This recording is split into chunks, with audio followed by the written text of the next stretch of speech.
Bakit nga ba dapat mo nang gamitin si Freya? Sa Mobile Legends guide na to, malalaman nyo kung ano yung mga kayang gawin ni Freya ngayon. Kasama na rin dito yung mga tama at maling desisyon na ginawa ko. Sa mga gusto sumali sa ating giveaway, hit nyo lang yung like, share at subscribe. Tapos i-comment nyo yung ID number nyo tsaka in-game name. Tapos skin or hero na worth 500 diamonds. At ang pinaka-importante, dapat matapos nyo yung bawat video. Bubunot ako ng 4 na mananalo at i-announce ko yun every first week of the month. Kaya kung hindi ka pa nakasubscribe, hit mo na yung subscribe pati yung notification bell. Okay, let's go! Sa laro na to, ito yung emblem na gamit ko. Assassin emblem, tapos movement speed kasi mabagal talaga si Freya. Tapos physical pen para mas madagdagan yung burst damage mo. At bounty hunter naman kasi kayang mag-burst agad ni Freya. Napaka-importante din ng flicker sa kanya para mas madali mong mahabol yung mga kalaban. Sa laro na to, pinili ko mag-roam item para kahit dalawa yung katapat ko, magkaroon pa rin ako ng gold. At dahil malakas mag-farm sa jungle si Freya, kaya bibili pa rin ako ng jungle item. Unang kailangan mo tandaan kay Freya, 4 na beses mo pwede gamitin yung second skill niya. Pwede mo pindutin agad yon, pero para magamit ulit yon, kailangan mo ng 2 basic attack. Yung 2 basic attack na yon para malagyan ng stack yung passive niya. Tuwing merong stack yung passive, tsaka mo magagamit yung second skill. Isa pang advantage ng passive niya, kung mapapansin nyo sobrang bilis ng attack speed ni Freya.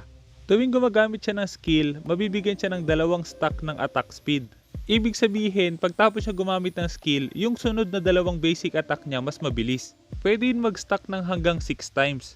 Kung gagamit ka ng skill ng 3 beses, yung 6 na sunod na basic attack mo mas mabilis. Pero dahil nga hanggang 6 times lang yon, kapag 4 na skill ginamit mo, 6 stacks pa rin yon. Kaya hanggat maaari, dapat kapag gumagamit ka ng skill, gumamit ka rin ng 2 basic attack. Maliban doon, kada pindot mo ng second skill mo, magkakaroon ka ng maliit na shield. At yung pang-4 na second skill, mas malaki yung damage tapos merong kasamang stun. Maganda yung shield na yon para kahit harassing ka ng kalaban kapag nag-clear wave ka, hindi ganun kalaki yung damage. Ngayon, bilang fighter, kailangan mo mamili. Dapat ka ba mag-respond o dapat mag-stay sa lane? First blood.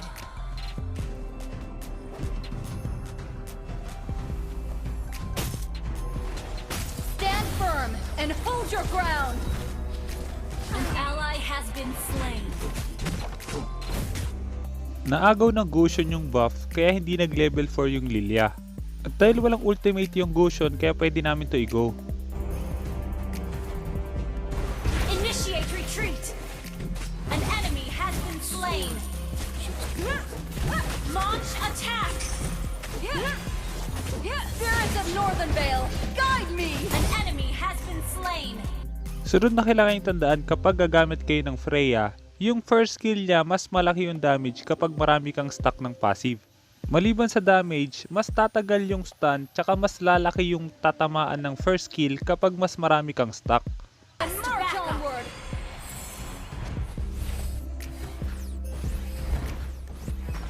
You have slain an enemy. Maganda yung pag-rotate ni Lilia sa top lane, pero pagkatapos naming mapatay yung Bruno, dapat bumalik na siya sa mid lane. Maliban sa akin dapat yung farm sa top lane, nagpa-farm sa mid lane yung 2 support. Maliban doon, pagkatapos siya mag-clear wave sa top lane, hinintay niya pa ulit yung next wave. Kailangan niyo tandaan kapag nagro-rotate kayo sa top lane, i-double check nyo lagi kung naka-roam item yung fighter nyo. Kasi naaagawan nyo siya ng farm, tapos mawawalan pa ng magpa-farm sa lane nyo. Sunod na advantage kapag gagamit kayo ng Freya, napakabilis niya ring bumasag. Hindi man gumagana yung mga skills niya sa tower, pero dahil sa mga skill na yon, mas bibilis yung attack speed mo. Open din yung turtle, kaya ina-expect ko yung kalaban i-contest yung turtle. Hindi ko in-expect na lahat sila pumunta dito. Testament of a warrior's honor. Spirits of Northern Vale, guide me. Request backup. An ally has been slain. Double kill. Napatay nila kami pero kapalit nun yung tower sa top lane tsaka yung turtle. Maliban doon, napakaganda pa ng gagawin ng Tigreal dito.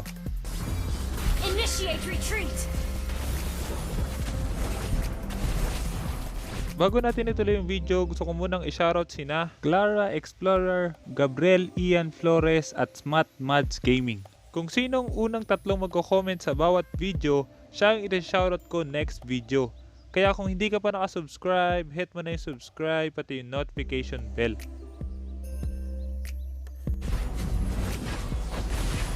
Follow my lead and march. An enemy has our turret. Ngayon, pa-fast forward muna natin sa mga boring na parts.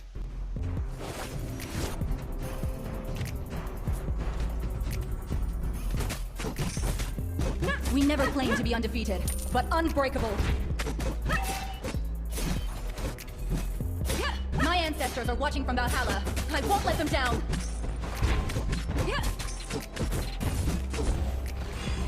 Follow my lead and march onward.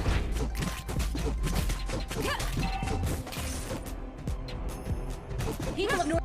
Trabaho ng fighter na i-pressure yung top lane.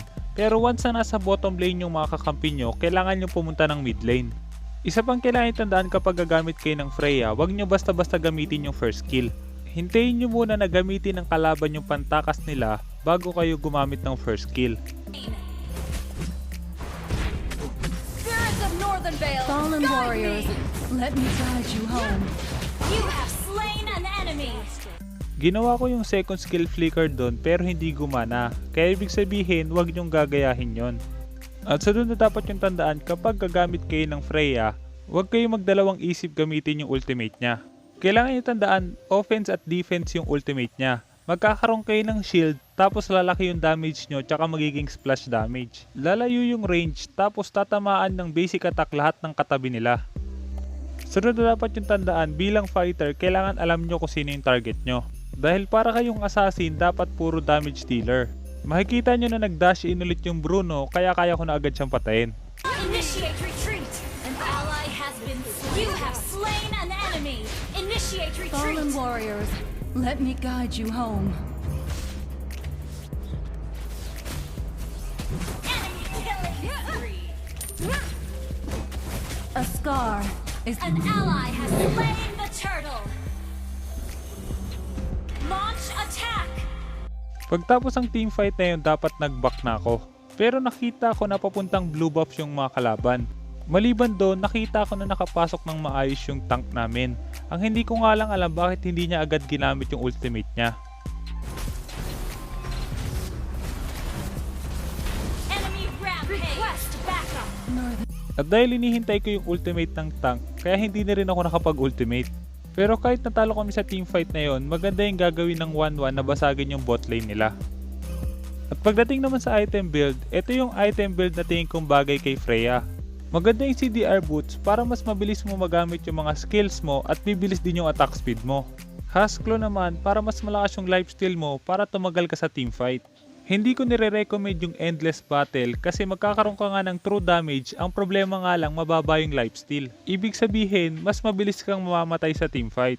Maganda naman yung Hunter Strike para sa penetration tsaka pag humahabol ka sa kalaban.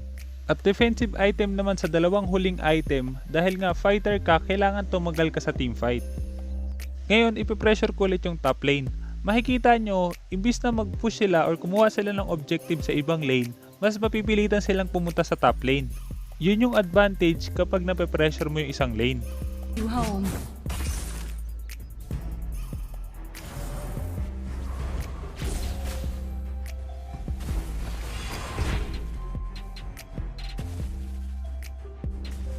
Nagpuntaan sa top lane yung mga kalaban, ang problema nga lang yung Grak at yung Kufra yung hinuli ng Tigreal namin. At dahil nga tank yung mga nahuli, dapat huwag kayong papasok. Launch Never attack. forget your love for the land. Turtle resurrecting soon.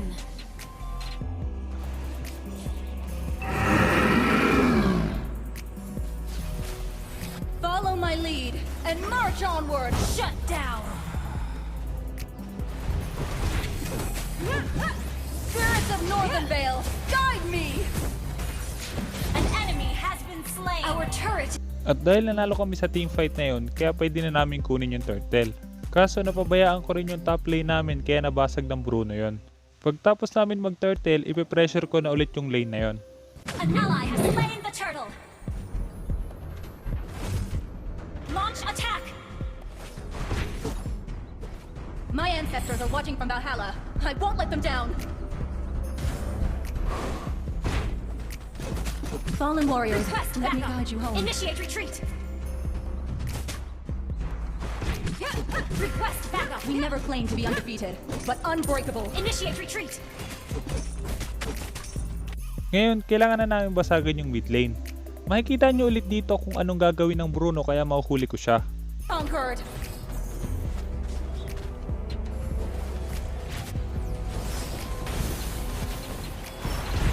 Spirits of Northern You have slain an enemy. Has been slain. Double kill. Triple kill. Stand. At dahil nanalo kami sa teamfight na yon, ibig sabihin pwede na kaming bumasag. Kinuha ko rin yung blue buff dito para sa cooldown reduction. Kaso late ko na nalaman na nasa 1-1 pala yung blue buff namin. Pero dahil nga nasa legend rank pa lang tayo, kaya meron pa rin hindi alam kung kanino dapat mapunta yung buff. You destroyed a turret. Initiate retreat. Request backup. People of Northern Vale may be defeated, but never conquered. Fallen warriors, let me guide. Dito malapit na mag-respawn yung Lord. Isa pang advantage kapag gumagamit kayo ng Freya, kaya niyang isolo kill yung Lord. Ancestors are watching from Valhalla. Initiate I won't let them retreat. down. Spirits of Northern Vale, guide me.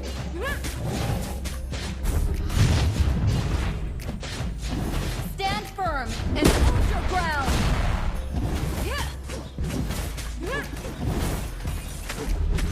Ally has been slain. An enemy has been slain. An ally has slain Lord.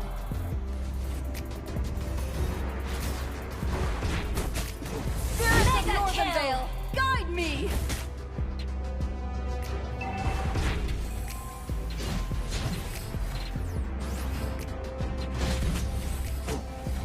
Killing spree.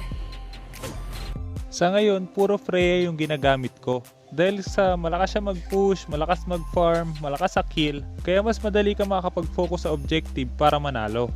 Maliban doon, dahil yung iba hindi pa alam kung gaano kalakas si Freya kaya minamaliit nila. Hindi nila alam na hindi dapat sinasabayan si Freya. At dahil doon, kaya mas madali kang mananalo sa mga laban.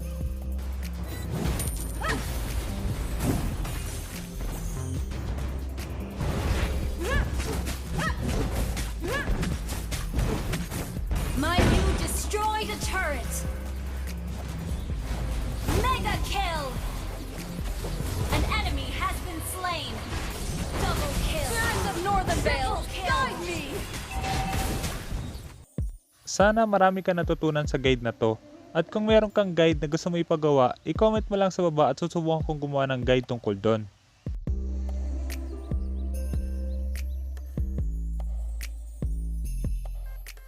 At dahil tinapos mo ang video, gusto ko yung mananalo sa ating giveaway, sila yung mga nanonood hanggang dulo. Para malaman ko kung tinapos mo talaga, kailangan mahanap mo yung keyword. I-comment mo yung keyword sa pinaka-latest na top 5 plays natin. Mas maraming keyword, mas malaki yung chance na manalo. Kaya kung hindi ka pa nakasubscribe, hit mo na yung subscribe pati yung notification bell. Basta lagi mo lang tatandaan, kung gusto mo mag-improve, just master the basics. I'm out.